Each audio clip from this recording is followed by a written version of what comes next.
On July 18, 2025, the night sky over Donetsk, once a Russian-occupied Ukrainian territory, was torn apart by fire, smoke, and steel.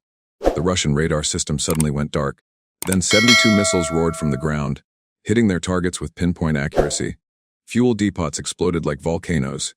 Ammunition bunkers vanished in colossal fireballs, and entire fortifications burned to ashes in less than 7 minutes.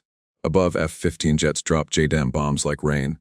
Below, 200 drones jammed every conceivable Russian signal. And on the ground, 50 tanks rolled forward behind a wall of dust and fire. This was only what satellites recorded. What truly happened inside Zelanya Dolina? How did an elite Russian command post fall without any possibility of resistance? And how did over 1,000 Russian soldiers simply disappear in less than an hour? Some say it was technology. Some say it was flawless planning. What is certain is that something fundamentally changed that night, and we're about to show you exactly what it was. The ghost in the machine. Ukraine's precision strike. At precisely 400 a.m., Ukraine launched a precision assault on Zelanya Dolina, a heavily fortified Russian base in Donetsk. The operation began with 200 U.S.-made drones, modified by ingenious Ukrainian engineers to jam enemy radar.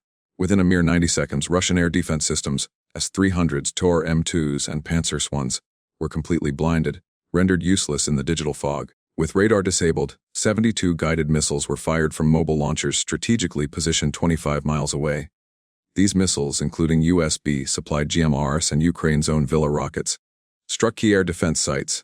17 Russian launch platforms were annihilated in less than 5 minutes. Next came 15 F-15 fighter jets, flying in tight, disciplined formation. Armed with HARM anti-radiation missiles and JDAM precision bombs, they systematically hit fuel depots, ammunition bunkers, and command posts. One particular explosion, triggered by a direct hit on a massive munition stockpile, lit up the entire night sky, sending a shockwave that was felt for miles around. According to Ukrainian defense sources, over 30 strategic structures were reduced to rubble within the first 12 minutes of the assault. Russia's command center in Zelanya Dolina, a vital facility that had coordinated attacks across eastern Ukraine for months, was utterly destroyed. Communications were severed. Air defenses were offline. Fuel and ammunition supplies were gone. This was no chaotic battlefield assault. It was a meticulously planned, step-by-step strike designed to dismantle every layer of defense before ground forces even moved in. And it worked flawlessly. By the time the first Ukrainian tanks rolled forward, the Russian front line had already collapsed into disarray. Ukraine didn't just hit hard, they hit smart, leveraging American technology, real-time satellite guidance, and strict coordination across every single unit. The message was clear: Ukraine was taking Zelanya Dolina back on its own terms. What followed was not just a ground assault, but a perfectly timed, multi-layered offensive. Tanks roll forward. The ground offensive. By 4:15 a.m., the skies above Zelanya Dolina were still glowing with the eerie light of secondary explosions from the initial airstrikes. But Ukraine's second phase had already begun. With Russian defenses shattered and communication lines in utter chaos, 50 armored vehicles, including 20 Leopard 2 tanks and 30 Bradley infantry fighting vehicles, rolled out in a relentless three-pronged assault formation. Each armored unit moved under the protective umbrella of surveillance drones circling silently overhead. These drones, linked in real-time to battlefield command centers via U.S. military-grade Starlink terminals, scanned every corner of the terrain. Their advanced heat sensors detected enemy movement in bunkers, tree lines, and trenches, relaying precise coordinates instantly to both tank crews and drone strike teams. The first objective: secure the main roadway leading into the southern gate of the Russian base. At 4:19 a.m., Leopard tanks fired their first rounds, 120 enemy shells that tore through abandoned Russian fortifications. Explosions sent concrete, steel, and shrapnel flying into the pre-dawn light. Within minutes, Ukrainian armor had breached the perimeter wall. Following closely behind, 5,000 Ukrainian infantry troops advanced in staggered, disciplined formations. These weren't just foot soldiers with rifles. Each was equipped with advanced optics, digital communications, and M4A1 carbines. Some units carried javelin launchers and loitering drones packed in modular backpacks. Resistance was light but utterly disorganized. Russian troops, cut off from central command, attempted to regroup around a fuel depot in the eastern sector. But Ukraine's coordination was ruthless.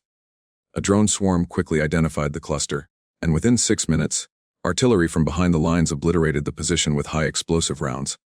Over 60 Russian soldiers were confirmed neutralized before they ever fired a shot. By 4:32 a.m., Ukrainian forces had taken full control of the eastern barracks. There they discovered massive stockpiles of ammunition, fuel, and encrypted radio gear. Engineers quickly flagged the cache for extraction, while the frontline units pressed relentlessly north toward the command bunker. In the western sector, 2 Russian armored vehicles attempted a desperate countercharge. They never made it past the 2nd Street. A single Ram suicide drone, modified for armor, piercing impact, dived from 600 feet and detonated directly on top of the lead vehicle. The second was disabled by a Bradley's TW missile, fired with pinpoint accuracy. Within 30 minutes, the base was being cleared room by room. UAVs flew inside hangars broadcasting live feeds. Infantry squads systematically swept tunnels and bunkers. Ukrainian flags began appearing on buildings once painted with Russian insignia. Zelenia Dolina, once a symbol of Russian strength in Donetsk, was now a shattered ruin, taken back with discipline, coordination, and overwhelming firepower. The assault had unfolded with terrifying precision like clockwork. The collapse Russia's failsafe fails by 40:40 a.m., the Russian defense lines were in complete disarray. What began as a calculated counteroffensive the day before had now devolved into a battlefield of silence, smoke, and panic. Russian infantry, cut off from their commanders, could no longer receive orders. Their tactical radios had been thoroughly jammed by Ukraine's drone-based electronic warfare systems. Mobile command posts had been destroyed in the first hour. Most soldiers on the ground didn't even know where their fellow units were positioned. A Russian motor rifle platoon attempted to regroup near a warehouse in the northwest sector. But by the time they assembled, Ukrainian drones had already marked their location. At 40:46 a.m., a precision HIMARS strike hit the site. The warehouse collapsed in flames. 23 Russian troops were killed instantly. The rest scattered into nearby woods, with no cover, no support, and no way to report in. Panic set in fast. One Russian sergeant, captured alive by Ukrainian infantry near the command tunnel, admitted during interrogation that they had lost satellite communications within the first 10 minutes of the attack.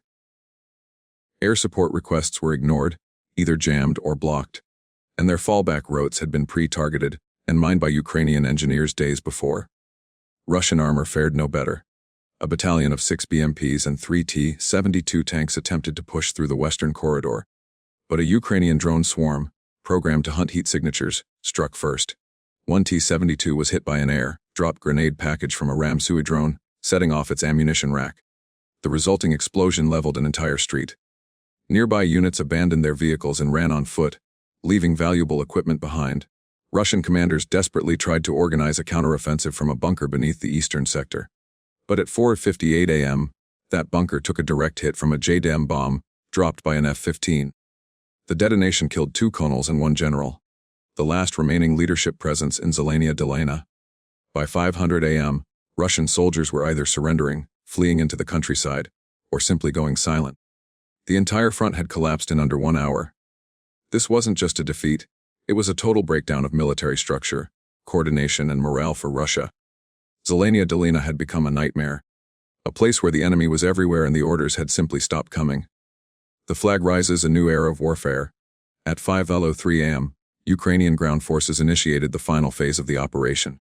A coordinated 3-pronged sweep through the entire Zelenia Dolina base. The objective was simple: eliminate any remaining resistance and secure every square foot of territory. Russian forces, now leaderless and surrounded, had no room left to maneuver. Drones continued circling overhead, identifying isolated pockets of Russian soldiers attempting to hide or regroup. Within minutes, targeting data was transmitted to forward artillery units and precision strike teams. At 5:07 a.m., a cluster of Russian troops, retreating toward a tunnel entrance in the northern sector, was hit by a single GMLRS missile. 18 soldiers were killed instantly. The blast collapsed the tunnel mouth, trapping at least 40 more men inside. Elsewhere, a group of Russian engineers tried to destroy sensitive equipment before capture. They never got the chance. A low-flying loitering drone, equipped with thermal optics, hovered silently above them and dropped a grenade payload, eliminating the entire team. The wreckage later revealed encrypted radios, missile codes, and tactical maps, all intact and now in Ukrainian hands. By 5:12 a.m., Ukraine's 2nd Mechanized Brigade reached the Central Command Complex, once the heart of Russia's occupation in Donetsk. The site had already been struck by F-15s, but underground bunkers remained. Combat engineers deployed small, wheeled recon drones, sending live footage back to command. What they found was staggering: dozens of Russian bodies, including 4 senior officers, crushed beneath reinforced concrete after a direct J-dam hit collapsed the structure. The last organized Russian counter-effort occurred at 5:16 a.m. when 2 BTR armored personnel carriers attempted to breach the southern wall and create a retreat corridor. One was destroyed by a Javelin missile at 300 meters. The second was disabled by a tank round seconds later. Only 3 survivors made it out alive, all wounded. With no leadership, no communications, and no supplies, the Russian garrison began abandoning their positions en masse. Ukrainian troops moved in building by building, clearing each structure methodically. Resistance was minimal. By 5:28 a.m., Zelanya Dolina was under full Ukrainian control. Total Russian losses were devastating: over 740 troops dead or captured, 12 tanks destroyed, 6 artillery batteries eliminated, and over 100 weapon systems seized. For the Kremlin, it was more than just a military failure, it was a stark message. Ukraine could strike deep, plan smarter, and finish what it started with precision, speed, and overwhelming force. At 5:35 a.m., a Ukrainian infantry squad climbed to the roof of the main administrative building, once the command hub of Russia's occupation forces. With smoke still rising from destroyed barracks and fuel depots, they planted the blue and yellow flag of Ukraine above Zelanya Dolina. The symbolism was powerful. For nearly a year, this base had served as Russia's forward headquarters in Donetsk. Now, it was nothing more than rubble and ash. As Ukrainian forces secured the perimeter, logistics teams moved in to assess captured assets. What they found shocked even seasoned military analysts. Inside reinforced bunkers were over 70 armored vehicles, including 14 T-72 tanks still in operational condition. They recovered 140 crates of 152 mm artillery shells, dozens of encrypted radios, and over 60,000 rounds of ammunition. Entire stockpiles of Russian military gear were now in Ukrainian hands. Drone footage of the battle, later released by the Ministry of Defense, showed every phase of the assault. From the initial radar jamming to the final building clearance, it quickly went viral. International media outlets, including CNN, BBC, and Reuters, labeled the operation one of the most effective combined arms strikes in modern European warfare. At 9:00 a.m., Ukraine's president issued a public statement declaring Zelanya Dolina fully liberated. The speech was brief but direct. "This land belongs to us. We have taken it back, not with words but with action." U.S. officials praised the operation as a model of 21st century warfare. According to Pentagon sources, the strike was the clearest demonstration yet of how Ukrainian ground forces, empowered by Western technology and their own battlefield ingenuity, can outmaneuver and outgun a larger enemy. By the end of the day, Russian channels had gone silent about the loss. No official numbers were released, but internal estimates suggest total Russian casualties, including killed, wounded, and captured, exceeded 1,000 troops. Ukrainian losses were reported to be under 90. Zelanya Dolina wasn't just a battlefield. It became undeniable proof that with coordination, technology, and resolve, Ukraine could turn the tide. It was a victory felt not only across Donetsk but around the world. Zelanya Dolina was more than just a battle. It was a turning point. In under an hour, Ukraine executed one of the most precise, high-tech combined arms operations seen in modern warfare. 200 drones, 15 fighter jets, 50 armored vehicles, and 5,000 infantry moved as one synchronized machine, dismantling what was once Russia's strongest position in Donetsk. The numbers tell a story of overwhelming dominance: over 1,000 Russian casualties, dozens of armored vehicles destroyed, and massive stockpiles of weapons captured intact. Ukraine didn't just reclaim land, they shattered a myth of Russian invincibility. This was not a lucky victory. It was planned, rehearsed, and executed with American support, battlefield discipline, and Ukrainian courage. Zelanya Dolina now proudly flies the Ukrainian flag again, not by chance but by force. And to every aggressor watching, the message is clear: technology alone isn't enough. Resolve, unity, and strategic clarity are what win battles. Ukraine proved that on their soil, under their sky. If you believe stories like this must be told, consider supporting those who bring you the truth.